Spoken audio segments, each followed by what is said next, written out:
Hello, नमस्ते, प्रणाम। मैं अंकित खनघोरिया।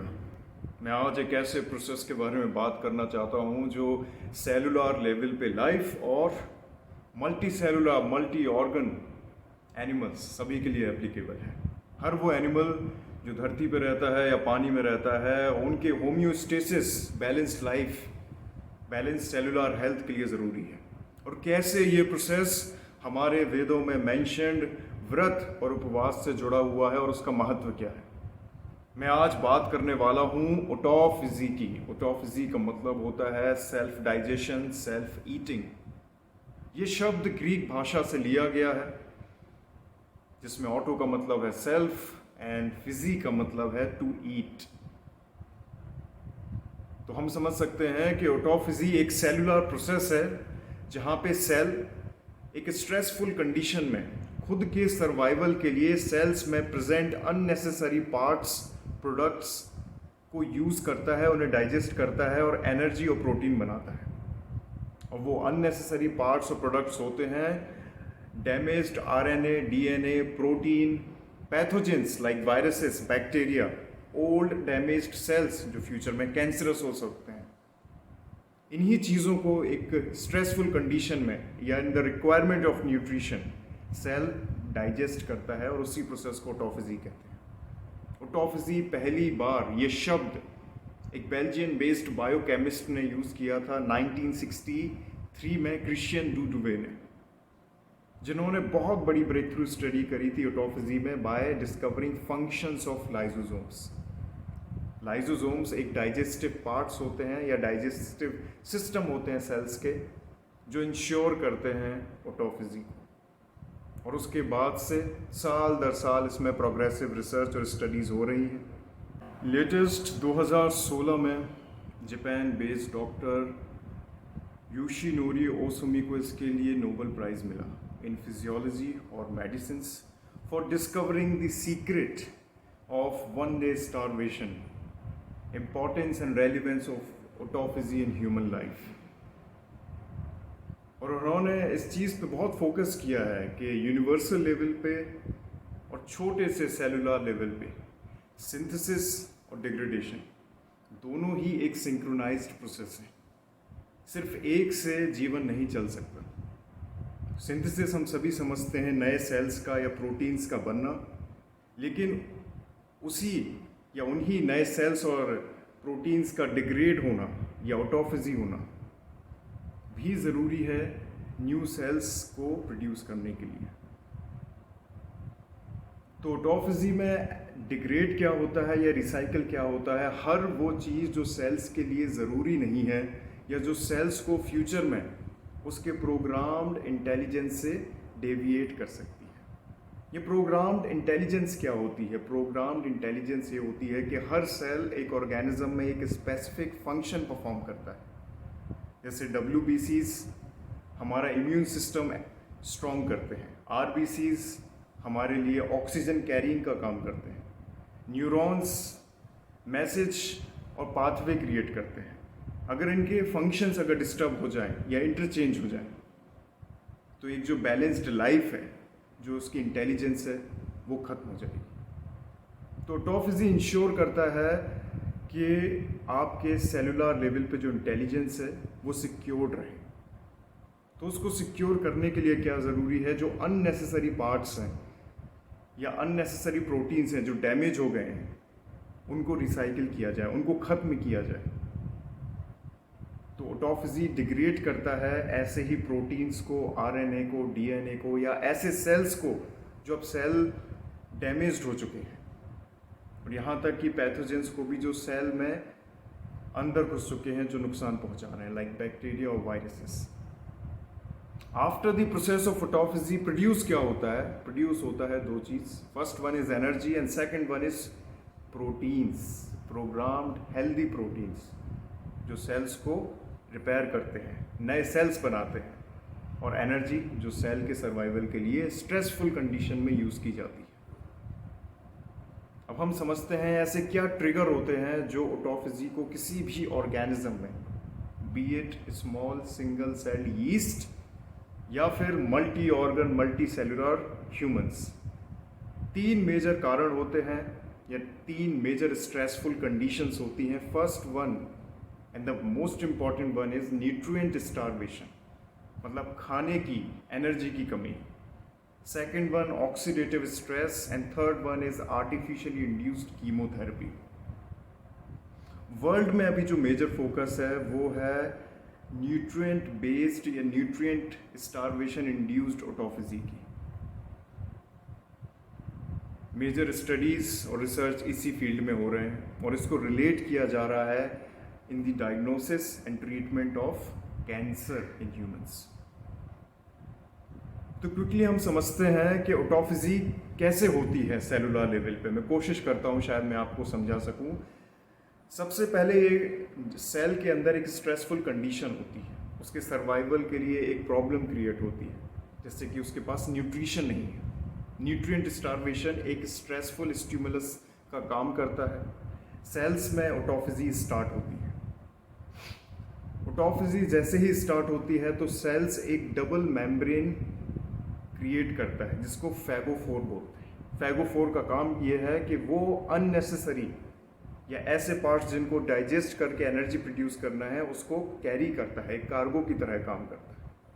और धीरे धीरे धीरे वो अननेसेसरी प्रोटीन्स या सेल्स जो डैमेज हो चुके हैं वो उसके अंदर उस बबल को फॉर्म करते हैं, एक स्फेरिकल डबल मेम्ब्रेन बबल। अब ये स्फेरिकल डबल मेम्ब्रेन बबल कहलाता है ऑटोफैगोसोम। थर्ड जो मेजर काम है वो है production and release of lysosome. Lysosome digestive systems होते हैं सेल्स के जो इन सभी डैमेज्ड प्रोटीन्स को और सेल्स को डाइजेस्ट करके एनर्जी और न्यू प्रोटीन्स बनाता है। और थर्ड होता है फाइनल डिग्रेडेशन एंड रिसाइक्लिंग। यहाँ पे एनर्जी प्रोड्यूस होती है और प्रोटीन्स बनते हैं। तो आखिरकार सेल्स में ऑटोफेजी क्यों ज़रूरी है, क्यों ये इतना इम्पॉर्टेंट है? मैंने पीछे भी बताया है कि यूनिवर्सल लेवल पे, मतलब ब्रह्मांड की बात करें या सेलुलर लेवल पे, जो जीवन है, जो प्रक्रिया चल रही है उसके लिए सिंथेसिस और डिग्रेडेशन दोनों ही सिंक्रोनाइज्ड प्रोसेसेस हैं। हम बोलते हैं ना हिंदू धर्म में रचना और विनाश दोनों ही ज़रूरी है, तो वैसे ही कहानी सेल्स में भी होती है। तो सेल्स में सबसे इम्पॉर्टेंट होता है उनकी इंटेलिजेंस को सेव करना। वो इंश्योर होती है होम्योस्टेसिस से। होम्योस्टेसिस ऑटोफेजी से ही अटेन की जाती है, जिसमें सेल्स अपने एक डिफाइंड पाथ, डिफाइंड फंक्शंस को परफॉर्म करते हैं बैलेंस्ड स्टेट पे। सेकंड, जब भी सेल्स में डैमेज होता है, उनको रिपेयरमेंट की ज़रूरत होती है, तब ऑटोफेजी से ही न्यू प्रोटीन्स रिलीज़ किए जाते हैं। सेल्स को उनके प्रोग्राम फंक्शन से डेविएट होने से बचाने के लिए भी ऑटोफेजी रिस्पॉन्सिबल है। न्यू सेल्स प्रोड्यूस करना, उसके लिए भी ऑटोफेजी ज़रूरी है। और सेल्स में इन्फेक्शंस ना फैले या फॉरेन इन्फिल्ट्रेशन ना हो, उसके लिए भी ऑटोफेजी ज़रूरी है। ऑटोफेजी के फंक्शंस, उनके ट्रिगर्स, ये क्या डिग्रेड करते हैं, क्या प्रोड्यूस करते हैं और सेल्स में ये क्यों ज़रूरी है, इसको समझने के बाद हम जंप करते हैं the key focused area of this video, autophagy in humans. Humans में ऑटोफेजी इतनी इम्पॉर्टेंट है कि अगर थोड़ा सा भी उसमें इनसफिशिएंसी क्रिएट होती है या डायफंक्शनल ऑटोफेजी क्रिएट होती है तो हम cancer, Parkinson's, Alzheimer, osteoarthritis, ageing, diabetes, infections, lungs and liver issues, इनसे सफ़र कर सकते हैं। और रिसर्च यही बोलते हैं कि इनको प्रिवेंट और डायग्नोस करने के लिए लोग और साइंटिस्ट ऑटोफेजी को डिटेल में स्टडी कर रहे हैं। एक नई चीज़ ऐड होती है ऑटोफेजी में जब हम मैमल्स और ह्यूमंस की बात करते हैं, वो है एमटॉर। एमटॉर का फुल फॉर्म है मेमेलियन टारगेट ऑफ रैपामाइसिन या mechanistic target of rapamycin. Rapamycin एक काइनेस प्रोटीन या जीन है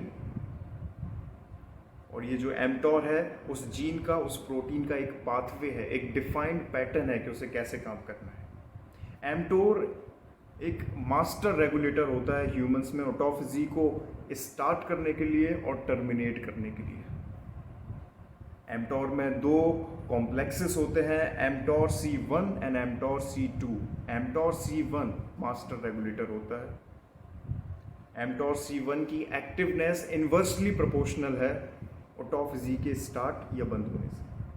जब जब सेल्स में ऑटोफेजी इंड्यूस होने वाली रहती है तो एमटॉर C1 पैसिव हो जाता है, और जब जब अपन को ऑटोफेजी को सेल्स को ऑटोफेजी टर्मिनेट करनी है तो एमटॉर C1 मास्टर रेगुलेटर की तरह एक्टिवेट हो जाता है और ऑटोफेजिक फंक्शंस को इनहिबिट करता है या बंद करता है। लेकिन मैं एमटॉर की बात इसलिए कर रहा हूं because of its protein that is rapamycin. Rapamycin drug हर वो प्रॉब्लम को ट्रीट करने के लिए यूज़ किया जाता है जो ऑटोफेजिक फंक्शन की इनसफिशिएंसी या डायफंक्शनल होने से क्रिएट होती है, जैसे कि cancer, neuro degenerative issues, Alzheimer, Parkinson's, liver and lungs issues, infections. तो इन सभी चीज़ों को इन बीमारियों को ट्रीट करने के लिए रेपामाइसिन का यूज़ किया जाता है। अब कैसे हमारे वेदों में जो फास्टिंग और व्रत या उपवास की बात की जाती है वो ऑटोफेजी से जुड़ी हुई है। ऑटोफेजी को ह्यूमंस में इंड्यूस करने के लिए 16+ आवर्स फास्टिंग या इंटरमिटेंट फास्टिंग के लिए बोला गया है। और आपने सुना होगा एकादशी व्रत, ये काफ़ी फेमस है नॉर्थ इंडिया साउथ इंडिया में। एकादशी व्रत तो महीने में 3 बार जब एक रेगुलेटेड फास्टिंग हम करते हैं तो हमारे शरीर में ऑटोफेजी इंड्यूस होती है, और रेगुलर बेस पे जब हम ऑटोफेजी को अटेन करते हैं by doing fasting, by doing व्रत और उपवास, तो हमारे शरीर से जो अक्यूमुलेटेड वेस्ट है, टॉक्सिन्स हैं, हार्मफुल केमिकल्स हैं, पैथोजेंस हैं, या टॉक्सिन्स और केमिकल्स के कारण डैमेज्ड RNA, DNA, प्रोटीन्स हैं, और जो सेल्स हैं जो फ्यूचर में कैंसरस हो सकते हैं, उनको हमारा बॉडी सेल्फ डाइजेस्ट करता है, फिर उनको एक रिक्वायर्ड एनर्जी और हेल्दी प्रोटीन्स में कन्वर्ट करता है, हेल्दी सेल्स में कन्वर्ट करता है। तो यही बेनिफिट हैं फास्टिंग के, व्रत के। ये हेल्प करता है ह्यूमंस को हमें ऑटोफेजी अटेन करने में, और इसके फ़ायदे कैंसर, अल्जाइमर, पार्किंसंस, जोड़ों और हड्डियों का दर्द, diabetes, ageing, skin problem, liver, lungs, और लार्ज स्केल पे देखा जाए तो कोलेस्ट्रॉल भी, लिपिड्स को भी हमारे शरीर में ये कंट्रोल करता है। तो इस तरीके से एक नोबेल प्राइज़ विनिंग स्टडी जो काफ़ी फेमस हो रही है ऑटोफेजी, वो कैसे हमारे सनातन धर्म के एक लाइफस्टाइल से जुड़ी हुई है। उम्मीद है कि इस वीडियो से आपको कुछ सीखने मिला होगा, और ऐसे ही और भी नॉलेजेबल वीडियोस के लिए आप मेरे YouTube चैनल को सब्सक्राइब करें, शेयर करें, लाइक करें, और ये वीडियो ज़्यादा से ज़्यादा लोगों के साथ शेयर करें ताकि उन्हें भी सनातन धर्म के अच्छे और रेगुलेटेड लाइफस्टाइल से कुछ सीखने को मिले। थैंक यू, धन्यवाद।